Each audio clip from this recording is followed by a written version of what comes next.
"Why is there a second key taped under this counter?" Sarah whispered, staring at the dusty metal handle of the old clinic's reception desk, her fingers trembling around the rusted brass key. The air smelled of mildew and forgotten antiseptic, and a single ledger, its leather cover cracked and brittle, lay half-hidden beneath a pile of yellowed patient files. No one had cared about this place for years. The building condemned, windows shattered, peeling paint revealing rotted wood beneath. Yet here she was, a single mother with $214 in her checking account, holding a piece of evidence that might change everything. She ran a fingertip over the ledger's embossed letters, the faint weight of history pressing against her palm, and wondered what secrets had been buried in the basement just below her feet.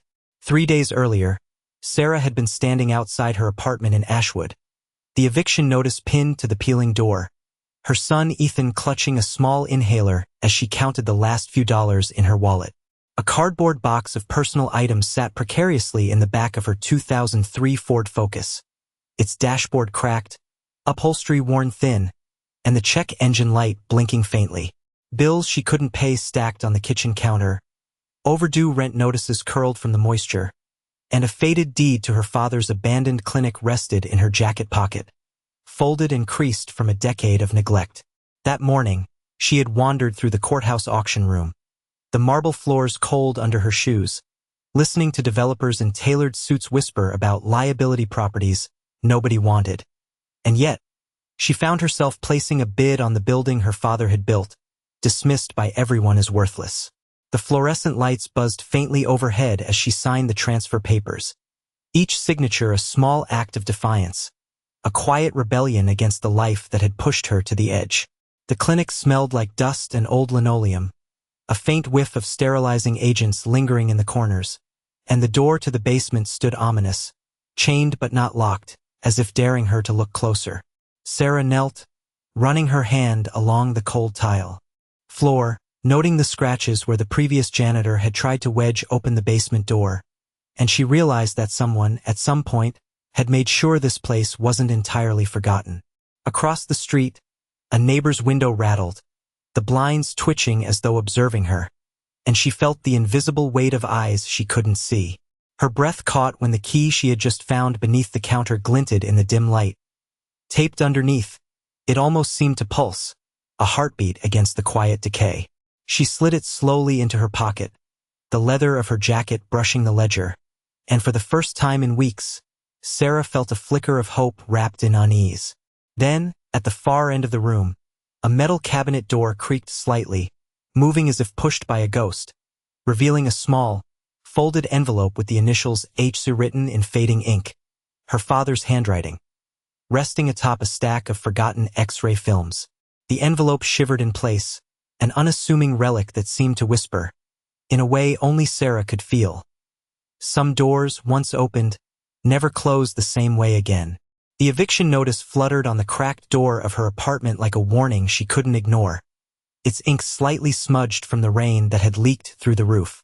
Inside, a worn cardboard box sat on the passenger seat of her 2003 Ford Focus, dented from years of erratic parking and too many trips across the city, containing nothing but a photo album with a chipped World's Best Mom mug tucked inside, a folded birth certificate for Ethan, and the last $211 in her checking account balanced against a stack of overdue utility bills that had yellowed at the edges.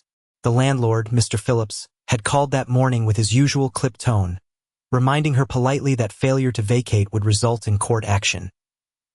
His secretary's laughter cracked through the line, faint but sharp, and she could almost hear it bouncing off the peeling drywall of the hallway outside her apartment.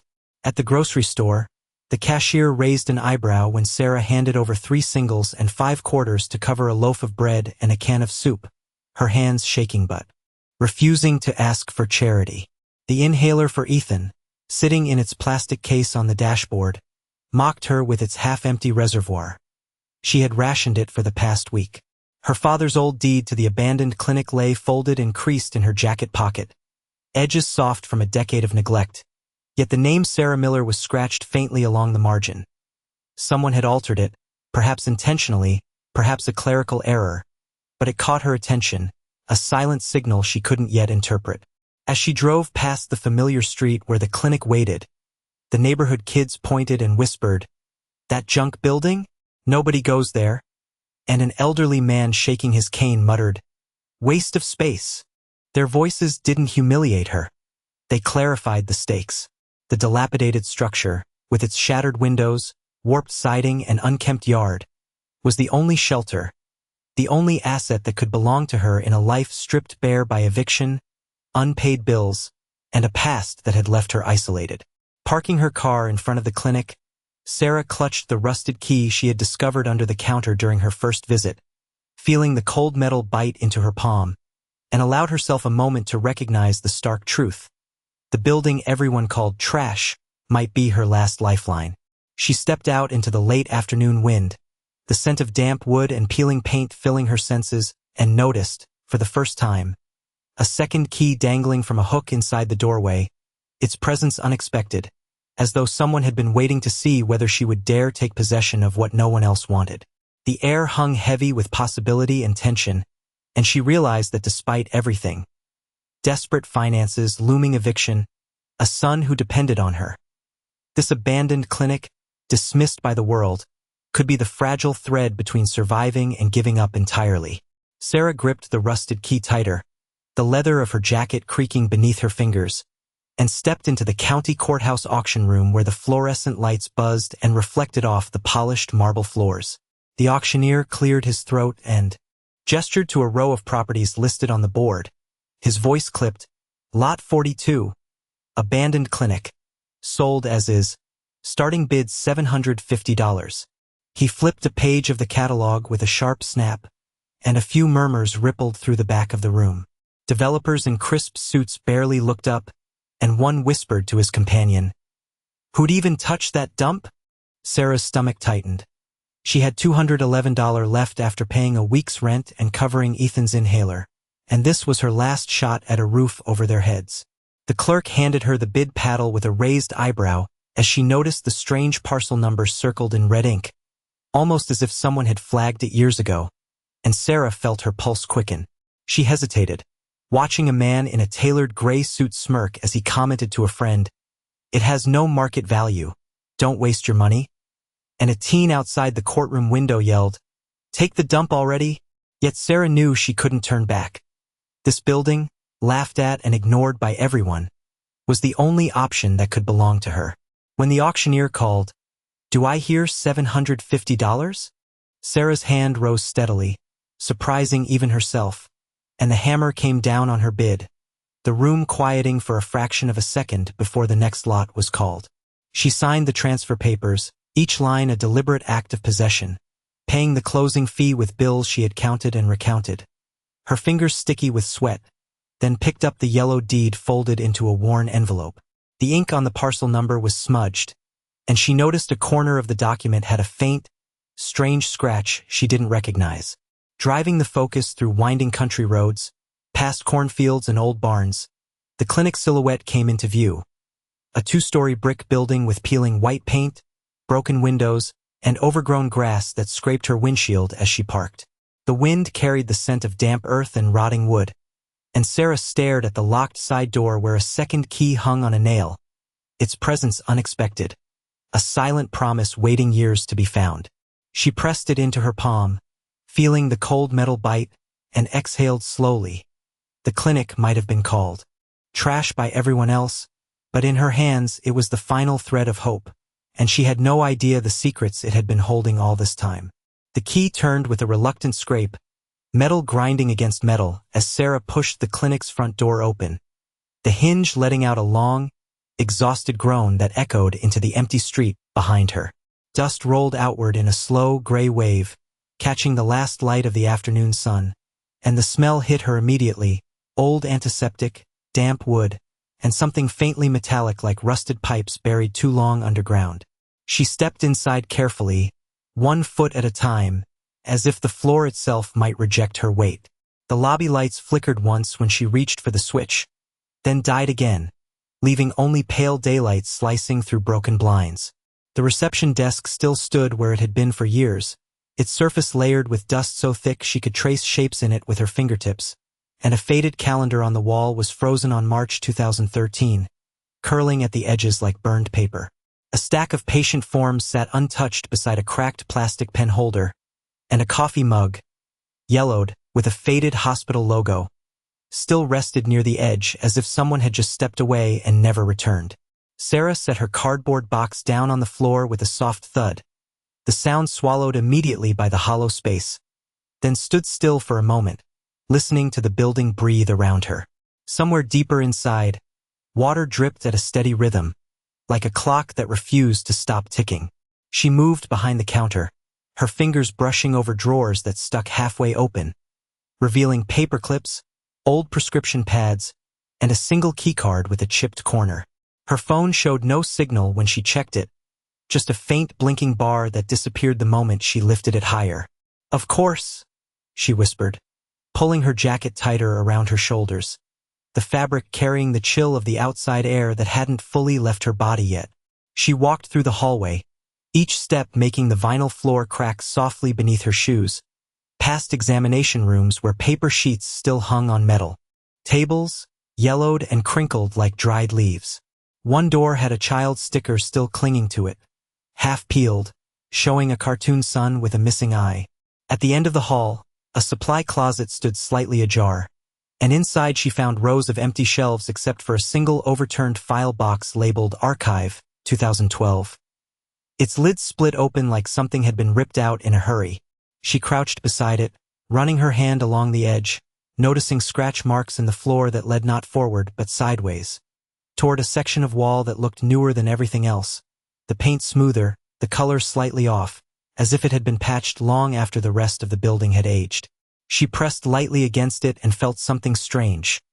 Not solid brick, but a faint hollow give, like air trapped behind a lie.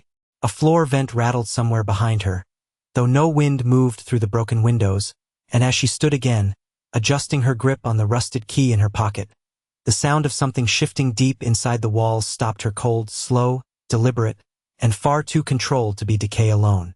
The rain started just after sunset, tapping against the broken clinic windows in a slow, uneven rhythm, as Sarah worked by the dim light of a portable lantern she had set on the reception counter. Her hands were already raw from scrubbing years of dust off surfaces that no one had touched in over a decade. Her fingers cracked from cold water and cheap soap she bought at a gas station 2 miles down the road. Inside her jacket pocket, a folded eviction notice sat beside a nearly empty blister pack of her son, Ethan's inhaler medication, the foil pressing into her skin every time she moved. She didn't stop, not even when her knees ached from kneeling on the hard tile floor. She dragged a trash bag through the hallway, collecting broken glass from the examination rooms, the sound of shards scraping plastic echoing like something being erased piece by piece. The clinic was no longer just abandoned, it was resisting being forgotten. A tarp she found in a storage closet was barely large enough to cover the worst section of the roof, so she climbed onto a rusted chair and secured it with duct tape, rainwater dripping onto her sleeves as she stretched her arms above her head.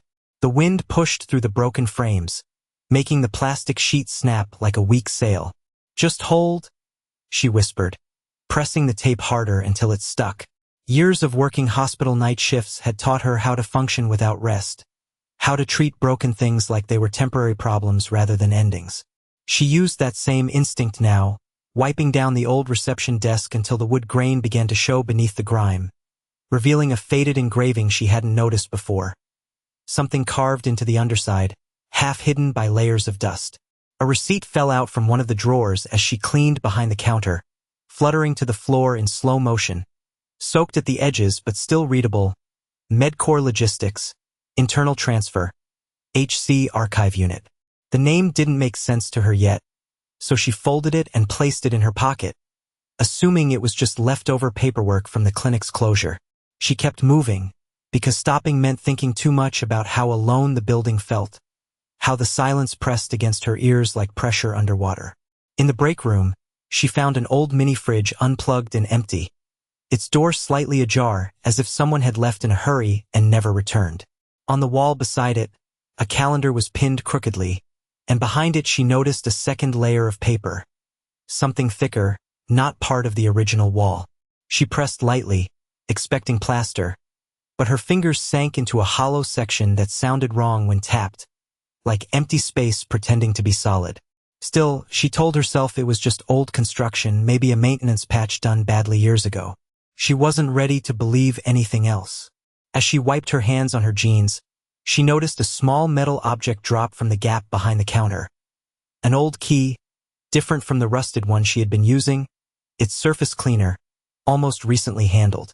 It hadn't been there a moment ago. The rain grew heavier outside, drumming against the tarp she had stretched over the broken roof, and she stood still for a moment, listening to the building settle around her, unaware that beneath her feet, something carefully sealed was beginning to shift under the weight of everything she was trying to rebuild. The rain had slowed to a thin, restless drizzle by morning, leaving the tarp above the clinic sagging under the weight of water that hadn't fully drained overnight.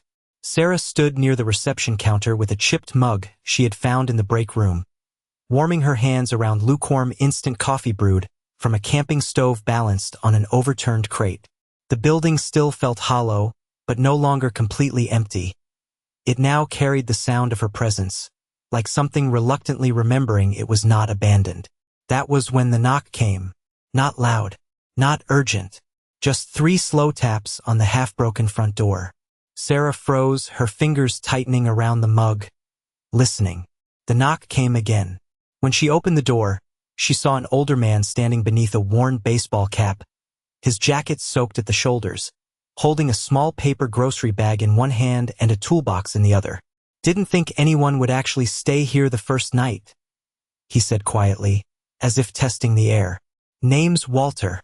I used to fix half the electrical in this county." He didn't smile, but his eyes softened when they landed on the clinic behind her. "Your father ever mention me?" Sarah hesitated. "My father's been gone a long time." Walter nodded like that confirmed something he already knew. He stepped inside without waiting for permission, boots leaving wet marks across the cracked tile. "That man used to patch people up even when they couldn't pay," he said, glancing toward the hallway. "Didn't matter if it was a broken arm or a broken life. He just fixed things." Sarah watched him set the toolbox down and begin inspecting the breaker panel like he belonged there. "You knew him?" she asked. "Everyone here did," Walter replied, flipping open the panel.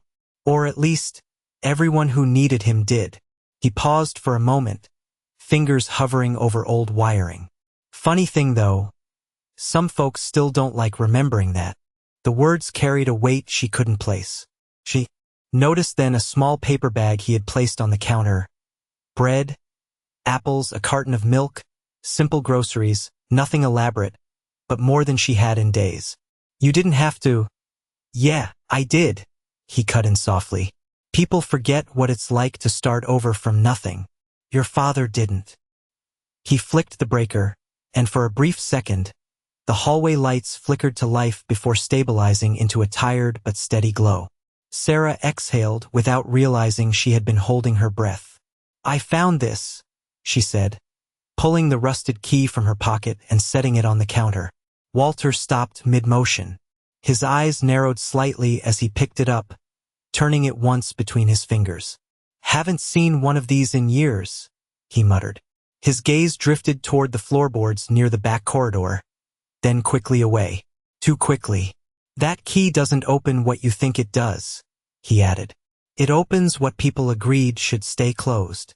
Sarah stepped closer. "What people?" Walter didn't answer right away.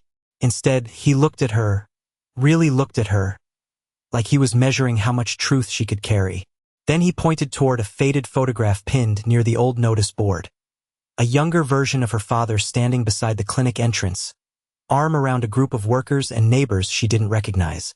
Walter's voice dropped. He used to say this place belonged to anyone who still believed in fixing what others threw away.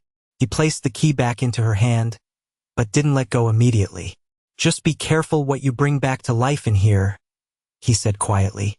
And as his eyes flicked once more toward the sealed hallway at the back of the clinic, Sarah realized it wasn't the building he was warning her about. It was what the building might remember about her father that no one had ever told her. The rain returned again just after Walter left, softer this time, but steady enough to blur the edges of the world outside the clinic windows. Sarah stood alone in the hallway with a flashlight in one hand and the rusted key in the other, letting the beam cut across the walls like a slow, searching finger. That was when she noticed it, the floor, the faint line running along the vinyl tiles, too straight to be damage, too deliberate to beware. She knelt down, pressing her palm against it, feeling a subtle rise where newer material had been laid over old.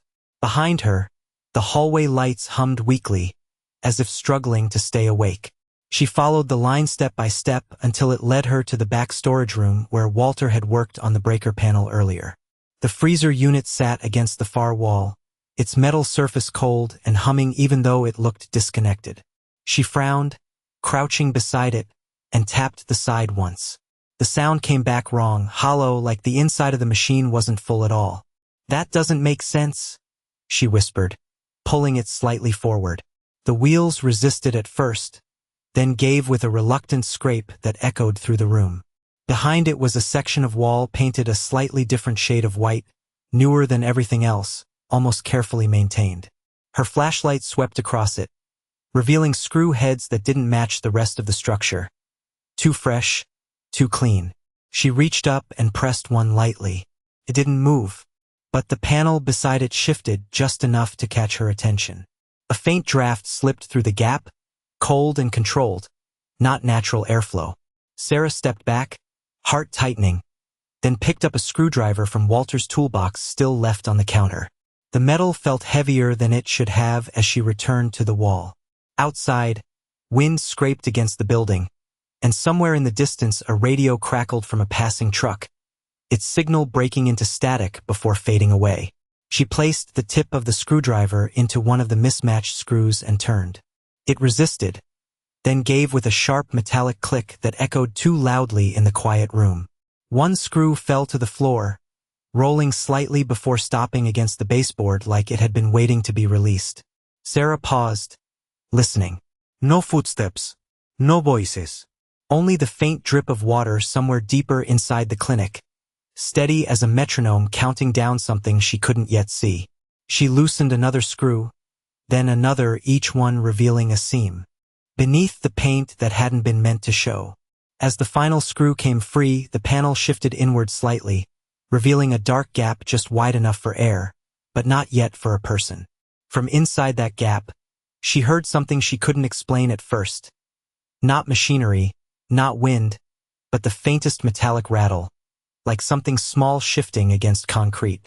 Sarah leaned closer, the beam of her flashlight trembling as it caught the edge of something beyond the wall. Something deliberately sealed, waiting behind layers of false construction. And in that moment, as she realized the wall had been built twice over the same space, she saw it. A narrow vertical seam descending into darkness, marked faintly with numbers scratched into the inner frame, as if someone had once labeled a door that was never meant to be opened. Sarah crouched in the narrow seam behind the slightly ajar panel, her flashlight tracing the edges of darkness like a hesitant finger. The hollow space smelled of damp wood, old paint, and a faint metallic tang, the kind that clung to fingers after handling rusted locks. With trembling hands, she slid a small flathead screwdriver into the gap, prying carefully at the edges until a drawer-like compartment gave a reluctant creak and shifted forward. Inside was a tin box, dented and olive green, its lid held by a brittle leather strap stained dark along the edges, and the faint scent of oil and paper seeped out as she lifted it. She sat cross-legged on the cold concrete floor, brushing dust off the top, and unfastened the strap, revealing a stack of yellowed papers bound together with frayed twine and a folded envelope tucked inside. The first sheet she unfolded was a ledger page, coffee stains darkening the corners, and her eyes immediately caught a familiar name scrawled in hurried, uneven handwriting. Her father's old assistant, someone Walter had mentioned, with a date from 2007 that didn't align with the clinic's official records. Another line recorded a series of small cash amounts repeated across different patient codes, echoing the $211 she had counted in her pocket that morning. She exhaled slowly, pressing the page against her forehead, before carefully placing it into her jacket pocket for safekeeping. Her fingers brushed another envelope beneath the ledger, sealed with wax, its surface cracked and mottled with age. She hesitated, then lifted it, revealing a faded Polaroid tucked inside. The edges curled, the image slightly blurred, but she recognized the hand holding a stethoscope. Her father, young, smiling at a child whose face had been partially cropped from the shot. The date scribbled on the back didn't match any photo she remembered seeing in family albums, and a quick glance at the signature on a receipt inside the tin repeated the same initials she had seen on the ledger, confirming the connection. She snapped a photograph with her phone, careful to keep the tin hidden, and slid it back into its compartment, her pulse pounding. There was no sound beyond the wind rattling the remaining window panes, but the sense of a presence lingered, as if someone had left these items waiting for the right hands to find them. Sarah leaned back against the wall, studying the ledger, the Polaroid, and the envelope, realizing each small discovery answered one minor question while opening three more. Why the date didn't match, why the cash amounts repeated, and why the photo had been cropped deliberately. Her hand lingered over the envelope, the wax seal cracked just enough to tempt her, and her eyes dropped to the handwritten note on top, faintly embossed, almost invisible in the dim light. Route 11, Gone County Mlin. The letters seemed to glow in the beam of her flashlight, and a chill ran down her spine as she understood that the secrets her father had protected, and the legacy she now held, were tied directly to the clinic, her family, and the very building she was sitting inside. The cassette player inside the tin box clicked once before releasing a faint burst of static, as if the past itself was struggling to breathe through a broken speaker. Sarah froze, holding her breath as Walter leaned in from behind her shoulder, his face tightening the moment he saw the handwriting on the ledger page she had pulled out. The ink was faded, but still legible in uneven strokes. Mlin Community Care. Log, Route 11 Clinic. Walter didn't speak right away. He only exhaled slowly, like a man remembering something he had spent years trying not to.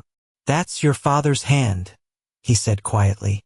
Sarah's fingers traced the letters, feeling the indentation where the pen had pressed too hard into the paper. It didn't feel like records anymore. Felt like intention. She unfolded another page, this one a handwritten note attached to a pharmacy receipt dated 2009. Pain medication, insulin supplies, pediatric inhalers, paid in cash, no insurance listed. Across the bottom, her father had scribbled a simple line, "Do not log under MedCore intake system." Walter shifted uncomfortably, stepping back toward the doorway, his voice lower now. "He used to cover people who couldn't afford to be seen officially," he said. "Kept them alive without letting the system swallow their names." Sarah looked up sharply. Why would he hide it? Walter hesitated, eyes drifting toward the sealed wall she had opened the night before. Because the ones watching didn't like him doing it. The cassette suddenly crackled again, and this time a voice broke through, older, rough, unmistakably her father's. "If anyone finds this," the recording said, punctuated by a long pause, "they'll say I broke protocol, but I couldn't let them erase them. Not the kids. Not the families on Route 11. Sarah lowered herself onto the floor, the cold concrete pressing through her jeans as she held the cassette player closer. The tape hissed, then continued. MedCore isn't just funding research. They're burying records, entire treatment trails. If they find out I kept copies? The voice cut off abruptly, replaced by a sharp static burst, then silence. Walter rubbed a hand across his jaw, avoiding her eyes. "There was a night," he said slowly. "Storm so bad the power went out for half the county. Your father stayed here anyway. Handed out blankets in the waiting room like it was nothing." He paused, then added almost reluctantly, "He saved my brother that night. Never wrote it down anywhere official." Sarah felt her throat tighten as she pulled out another document. A land survey folded too many times showing the clinic property outlined in red, but with an additional note scribbled in the margin. Adjacent restricted access tunnel, MedCore Directive 17B. The words didn't belong on a simple property map. Walter noticed it too. His hand stopped halfway to the paper before pulling back. "He was trying to keep something contained," he said. "Not just patients. Evidence. Sarah stared at the papers scattered across the floor. Ledger entries, receipts, cassette notes, all pointing in different directions but converging on one truth. Her father hadn't abandoned this place. He had been holding it together. And then she saw it, tucked inside the ledger's final page. A line written in a different ink, sharper, more urgent. A list of names, and among them hers. Her fingers went still, the cassette tape continuing to hum faintly in her lap, as Walter stepped back into the hallway without another word, and Sarah realized with a slow, sinking clarity that her father hadn't just left her a building. He had been quietly protecting her inside a secret the entire time he was alive. Sarah carefully stacked the ledger, the Polaroid, and the envelope in her jacket pocket, the weight of their contents pressing against her chest as if carrying the pulse of the clinic itself. She tucked the cassette player under her arm and stepped back out into the dim hallway, the faint hum of broken fluorescent lights mingling with the sound of wind rattling the loose siding outside. The next morning, she drove the Focus to the county records office, the deed to the clinic folded neatly in her hand, its edges soft and worn, the ink slightly faded but still official. At the clerk's counter, she placed the deed on the scratched laminate surface and asked to see the property file, sliding the ledger beside it for comparison. "Parcel 42, Route 11, she said, her voice quiet but firm. The clerk flipped through the pages, pausing on a series of annotations she hadn't noticed before. Easements granting mineral rights, old business licenses in her father's name, a trust account tied to the property that had never been mentioned to anyone outside the family. Sarah's fingers trembled as she traced the numbers. The signatures on each page matching those in the ledger she had found, the consistency proving the legitimacy of every claim. Outside, the wind picked up, carrying the faint scrape of a tire over gravel. A black SUV idled at the curb, the driver watching, silent and still. She took a deep breath and dialed the number of a lawyer she trusted, the phone barely holding charge at 3%, and asked about MedCore's involvement in past clinic operations, about missing licenses and misfiled funds. The lawyer's tone was careful but urgent. "If what you have is accurate, Sarah, you're looking at evidence that could overturn decades of mismanagement and fraud. Be careful who knows you're digging." Sarah hung up, her pulse quickening as she realized the risk. Back in the car, she laid out the old map from the tin box and matched the parcel numbers to the current deed, confirming the trust, the easements, and even a small plot marked Community Care Reserve, a space her father had intentionally preserved for the town's children. Each discovery made the clinic more than just an abandoned building. It was a testament to her father's integrity, a legacy of care and protection that no one had acknowledged. She felt the weight of responsibility settle on her shoulders, mingled with fear. Her phone buzzed, a text from an unknown number. "We're only trying to help. That place is unsafe. Don't make this harder than it has to be." She ignored it, but the hum of the SUV outside reminded her she was being watched. Sliding the tin box and ledger back into the car, she glanced at the front entrance of the clinic through the cracked windshield and froze. Mr. Phillips, the landlord who had called the property worthless, stood across the street, tipping his hat with a faint, inscrutable smile. In his hand, a thin manila envelope rested, the top corner peeking out like a dare, and Sarah's stomach clenched. Everything she had just uncovered, the deed, the trust, the easement, was no longer abstract paper. It was real, and suddenly the building everyone had dismissed as junk had become a target. The black SUV had pulled closer by the time Sarah returned to the clinic, idling silently in the gravel, the engine humming low like a predator assessing its prey. She stepped out of the Focus, clutching the tin box and ledger to her chest, and saw a man in a tailored charcoal suit approach from the driver's side, holding a thin stack of papers. "Ms. Miller," he said with calm precision, voice smooth, measured. "We've reviewed the property records. It seems there was a clerical error with the deed. The county lists unpaid liens. You understand the implications." Sarah didn't answer immediately, her eyes scanning the envelope he held. Eviction notices, deadlines stamped in red, and a typed offer to transfer the property back for the family's benefit. She noted the man's hands were steady, the papers perfectly aligned, the tone polite but unyielding. Her pulse tightened, yet she straightened her shoulders, tightening her grip on the tin box. "I need to verify these documents," she said quietly, flipping open the ledger and comparing the signatures. He glanced at the ledger, nodded subtly, and said, "That property has always been valuable, but we're concerned about safety codes, Ms. Miller. We want what's fair." From behind the SUV, a younger man in a pressed shirt stepped out, holding a tablet displaying timestamps and county parcel maps. "Route 11, Gone County," he said evenly. "Records show a misfiled transfer. The property was never intended to remain unclaimed. We can rectify this amicably, of course." Sarah felt the heat of exposure crawl up her neck, the clinic suddenly seeming smaller, her hands raw from the morning's labor, the inhaler in her jacket almost empty, and her phone blinking 2% battery. She sank to the hood of her car, flipping through the ledger and tin contents again, photographing the ledger page showing her father's careful entries and the Polaroid where he had smiled at children who would otherwise have gone unnoticed. "Am I supposed to just hand over what's theirs?" she muttered under her breath, barely audible over the wind rattling through broken windows. The man in the suit placed the documents on the hood, his finger resting on the typed signature line. A line she didn't recognize, faintly offset, slightly too neat. "We only want to resolve this before it becomes complicated," he said, glancing toward the SUV, where someone else watched from behind tinted glass. Sarah refused to sign, carefully tucking the tin box into the folded ledger and slipping both into her backpack. She exhaled slowly, realizing the stakes had changed. Her father's clinic was no longer dismissed as worthless junk. It was a repository of legacy, of legality, of careful protection. And yet, outside the clinic, the SUV hadn't moved.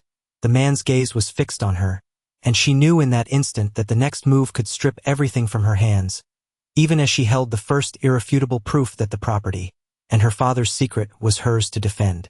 The courthouse smelled of polished wood and stale coffee as Sarah stepped inside, the echo of her boots on the marble floor carrying through the high ceilings. She carried the tin box and ledger like shields, slipping them onto the long oak table in front of the panel of county officials, their expressions polite but guarded. A thin man in a gray suit, the same who had waited in the SUV, cleared his throat and began citing procedure, deadlines, and clerical oversights, tapping a folder thick with papers. Sarah opened the ledger first, letting the worn pages fall open. Coffee stains, frayed edges, and handwritten entries glimmered under the harsh overhead lights. Each name, each transaction, each tiny sum lined up perfectly with the deed in her other hand and the Polaroid she placed beside it, showing her father holding a child on the clinic steps, a child not listed anywhere officially. The room went quiet as she laid out the receipts, old pharmacy notes, and the cash records he had kept off the books, demonstrating precisely what had been paid, what had been hidden, and what MedCore had intended to bury. The man in the suit shifted uncomfortably, pen frozen above the paper, as Sarah produced the envelope from the tin box. A sealed note in her father's handwriting detailing the community trust, the reserved land plot, and the bank letters establishing the clinic's account, all legitimate, all dated, all incontestable. She leaned forward, voice steady, and said, "Every record here confirms my father's intent. These funds, this property, it was never abandoned. It was protected." One of the clerks, an older woman who had known her father, stepped up quietly, nodding and confirming dates, names, and the accuracy of signatures. "He was always meticulous," the clerk said softly, glancing at the officials who had tried to dismiss the property. The gray-suited man tried to speak, gesturing toward the procedural folder. "The county files, there must be—" Sarah tapped the ledger sharply. "They're all here. Every entry, every signature, every payment." He faltered, the practiced calm cracking, as she pulled the Polaroid closer and aligned it with the deed, the parcel number, the cash ledger. Everything connected perfectly. The panel of officials exchanged glances. The room was now heavy with recognition. The man's shoulders sagged, his mask of polite authority slipping, and for the first time, he did not try to finish his argument. Sarah exhaled slowly, letting the evidence speak louder than any words. her father's foresight now giving her control where before she had been powerless. Outside, faint rain began to tap against the courthouse windows, a soft accompaniment to the gravity inside, and Sarah realized that the moment the ledger and tin box hit the table, the tide had turned. The building that had been dismissed as junk, the inheritance that had been doubted, had become her unassailable proof, shifting the balance of power entirely. And as the officials whispered among themselves, she pressed her hand to the Polaroid and ledger, understanding that the fight was not yet over, but the first domino of justice had fallen into place, leaving her to decide how she would honor her father's legacy. The courtroom did not feel the same when Sarah returned the next morning. The air was lighter, not because the building had changed, but because the weight in the room had shifted away from her. The gray-suited man was no longer speaking. The folder in front of him stayed closed. The pen he had been holding now rested untouched beside a stack of corrected documents. A new clerk read aloud the revised filing. The deed to the Route 11 clinic was officially amended, the disputed lien dismissed due to verified trust records, and the community care reserve reinstated under her father's original designation. Sarah stood still as each sentence landed, as if she needed time to believe that words on paper could finally stop working against her. Walter was there too, in the back of the room, arms crossed, nodding once without smiling when the clerk confirmed it. MedCore's claim had no standing, and the missing records were not missing at all. They had been deliberately suppressed. The room didn't erupt. It simply went quiet in a way that felt heavier than celebration. The man in the gray suit tried one last time, speaking about administrative review, but stopped when the clerk slid the ledger copy across the table. "Everything matches," she said. That was all it took. No argument followed. Just silence, and then the slow closing of a file that had once been used to erase her father's work. Outside, the clinic stood in late morning light, rain finally gone, the tarp still draped over part of the roof but no longer collapsing inward. Sarah walked back there with the original deed in her hand, now stamped and corrected, her name officially restored not as a mistake, not as an afterthought, but as rightful owner of what had been nearly erased. The black SUV was gone. So were the men who had spoken so smoothly about helping. In their place, Walter stood by the entrance, holding a small box of tools. "Thought you might need these," he said simply, setting them down. He didn't ask what she would do next. He already knew she wasn't leaving. Over the next days, the building began to change in small, deliberate ways. Broken glass was replaced. Power was fully restored. The waiting room, once hollow, filled with folding chairs donated from the church down the road. A faded photograph of her father was cleaned and placed behind the reception counter, right where he used to stand. People began to return, not developers, not officials, but neighbors. A woman dropped off soup. A retired nurse brought boxes of bandages. A man who once owed her father a favor fixed the front steps without being asked. No one called it ownership in the beginning. They called it remembering. Sarah found the tin box again on the counter one evening, the ledger beside it, the cassette now silent but no longer forgotten. The key that had once felt heavy in her pocket now hung on a small hook behind the desk. No longer a secret, just a door opened when it was finally time. When she signed the final community care authorization form, her hand did not shake. The clinic was no longer a rumor or a liability or a mistake in a county file. It was functioning again, not as something new, but as something restored. On the first morning it reopened officially, she unlocked the front door herself. The air inside was clean, the floors still imperfect, the walls still bearing scars of neglect, but light moved through the windows differently now. Steady, present, real. A child walked in with their mother for care, and Sarah greeted them at the desk without hesitation. Not as someone taking over, not as someone proving anything, just as herself. Later that day, Walter stopped at the doorway and watched her for a moment. "He would have liked this," he said quietly. Sarah looked at the restored clinic, at the people inside it, at the place that had survived being called worthless. She placed her hand on the old wooden counter her father had once stood behind and felt, finally, not loss but continuity. And as the afternoon light stretched across the room, the ledger, the deed, and the rusted key no longer felt like evidence of a secret buried in the past, but proof that nothing truly cared for is ever really gone. It only waits for someone patient enough and broken enough to bring it back into the light.